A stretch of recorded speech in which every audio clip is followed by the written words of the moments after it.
everybody! It's me, Carmine DiStefano, the Bookman. In 2010, Fox Searchlight Pictures produced a film revolving around Tchaikovsky's Swan Lake that got high acclaims, rave reviews abound. It featured an illustrious cast, so you know it had to be good. I've referenced it before, and now I will give you all my full-length review of Black Swan. Did it deserve all its praise? Well, let's take a look at it together, shall we? Movie opens with Nina Sayers, played by Natalie Portman. Right away, and there's it.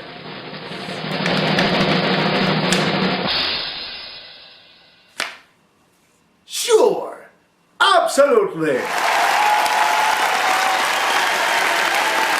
She's having a dream about dancing the Swan Lake in a weird way.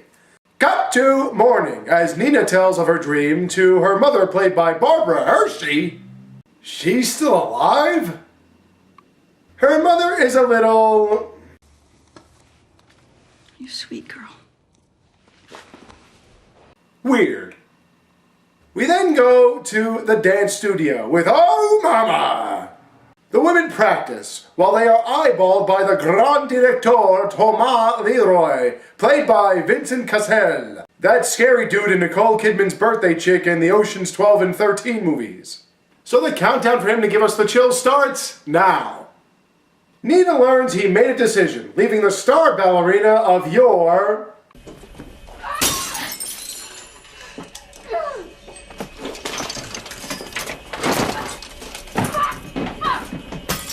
That's Beth, played by Winona Ryder. On the entry.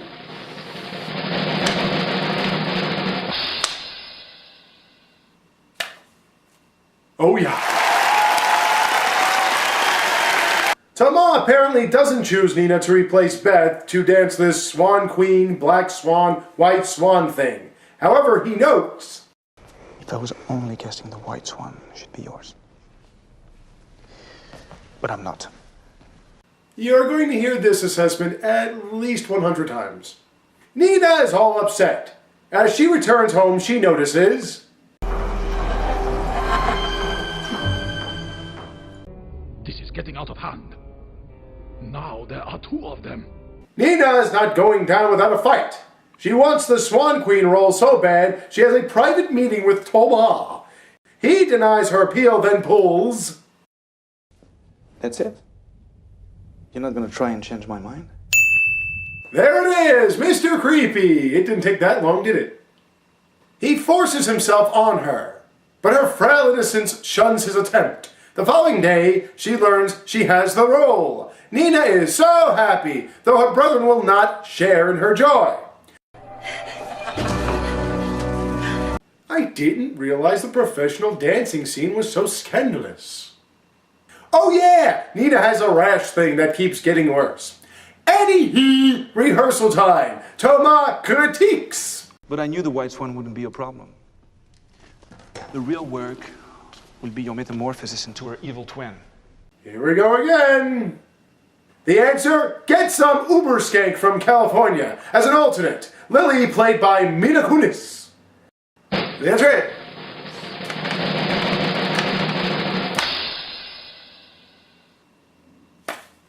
You betcha!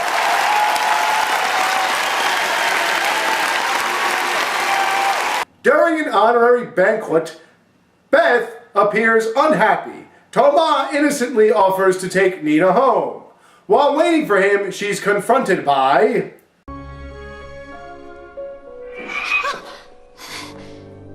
Beth? Seeing old Winona is never scary.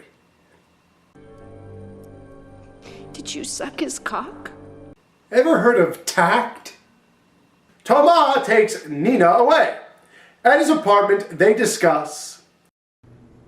You're not a virgin, are you? No. He then offers advice. Go home and touch yourself. In turn, this sweet, innocent, pure ingenue does what?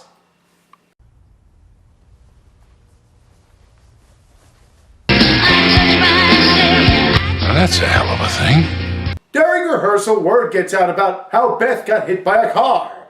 Nina pays her a visit, and she ain't looking too good.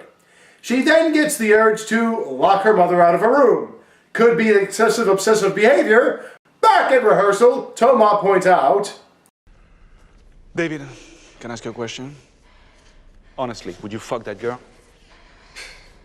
sure you would. I mean, hey, professionalism.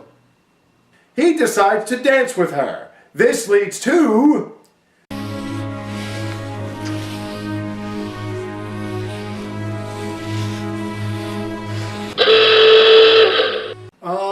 isn't that sexual harassment? Nina's upset, so Lily speaks with her. As is always the case with them two, they have nothing in common, leading to Nina's rejecting Lily's friendly advances. In her tub that night,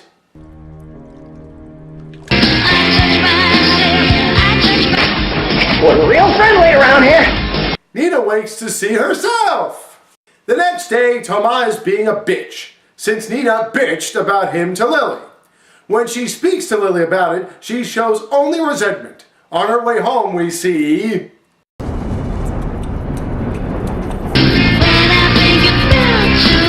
Is this fucking for real? You'd think Nina's dismissals would push Lily away. Alas, she's at Nina's apartment, looking to chill. Though there is no established trust, assurance, or slightest hint of appreciation, Nina agrees. They go to a bar together. What are they yakking about? You just gotta let him lick your pussy. Was that called for? Seriously. Together, Nina and Lily get some eats, down some drinks with dudes, do some drugs, and have an uninhibited good time. On the way home, they begin to get cozy with one another.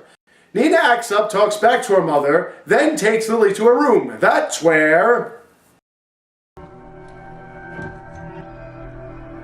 Oh yeah, here we go!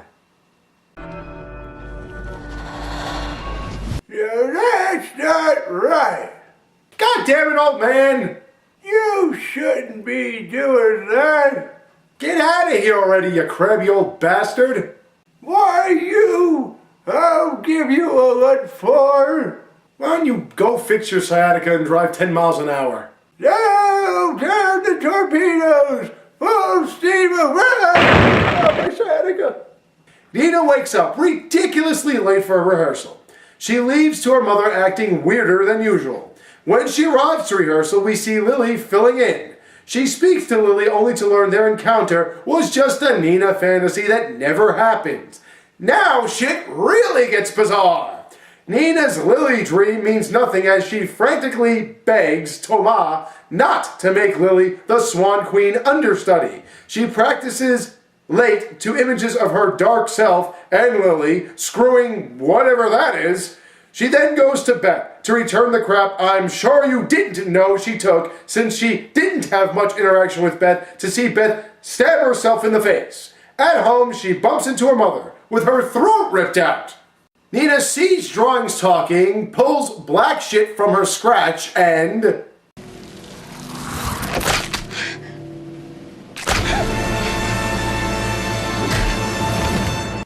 Don't ask.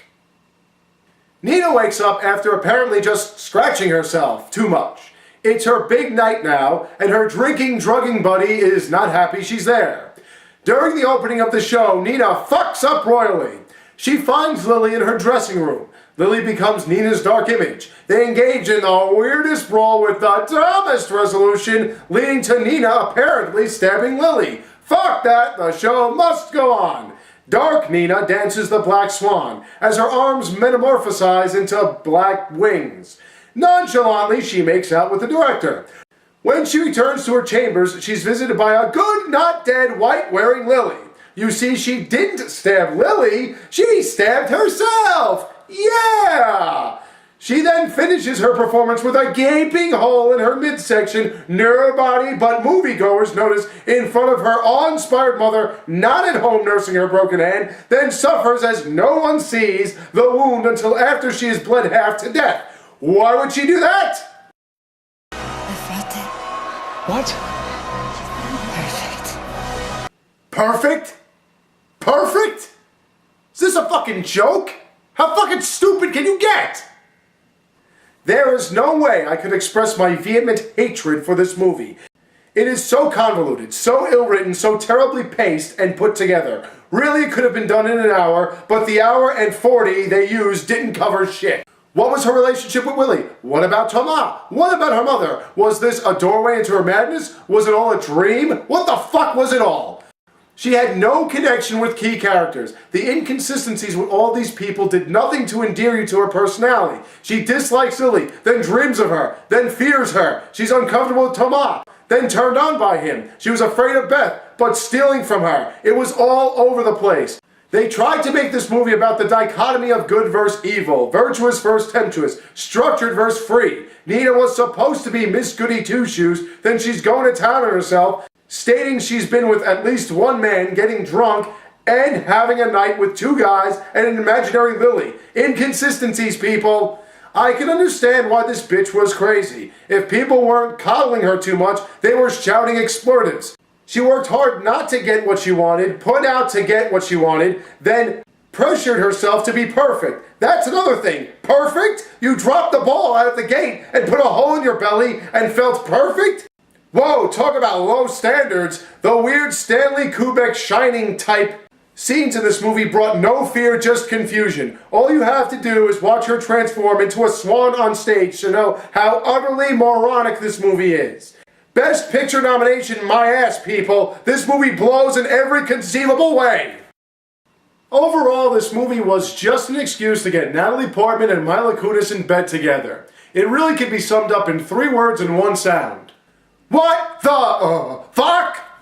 Thank you all for watching. I have more for you soon to come. So stay tuned, take care, and have a great day.